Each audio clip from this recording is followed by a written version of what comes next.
Hello guys, আসসালামু আলাইকুম। আপনারা সবাই কেমন আছেন? আশা করি আল্লাহর অশেষ রহমতে আপনারা সবাই ভালো আছেন।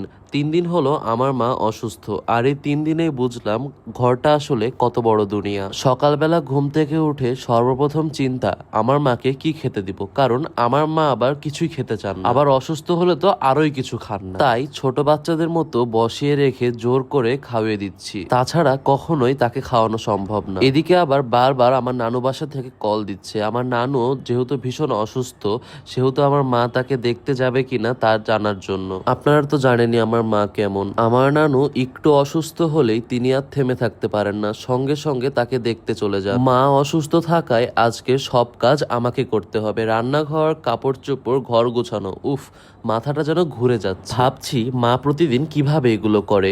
আমি তো মাত্র একদিনে হাঁপিয়ে গেলাম, কিন্তু জানেন, যখন কাজ করছি তখন একটা কথাই মনে হচ্ছে, মা সুস্থ থাকলে আসলে ঘরটা হাসে। মা শুধু রান্নাঘর বা কাপড় চোপড় সামলান না, তিনি পুরো ঘরের শান্তি, আমাদের সুখের আসল কারণ। তাই দোয়া করি আল্লাহ তাআলার কাছে, যাতে তিনি আমার মাকে আবার আগের মতো দ্রুত সুস্থ করে দেন। কারণ মা হাসলে আমরাও হাসতে পারি, আর ঘরটা সত্যি আবার ঘর হয়ে ওঠে। এত সব কাজের বোঝা নিয়ে মনে তো হয় না আমি সামলাতে পারবো, তবুও আমি চেষ্টা করব। যাই হোক, সবাই আমার মায়ের জন্য বেশি বেশি করে দোয়া করবেন, যাতে তিনি দ্রুত সুস্থ হয়ে যেতে পারেন। আশা করছি খুব দ্রুতই তিনি আপনাদের মাঝে আবার ফিরে আসবেন। ততদিন পর্যন্ত সবাই ভালো থাকবেন, সুস্থ থাকবেন এবং নিরাপদে থাকবেন। দেখা হবে নতুন কোনো ভিডিওতে। সে পর্যন্ত সবাইকে আল্লাহ হাফেজ।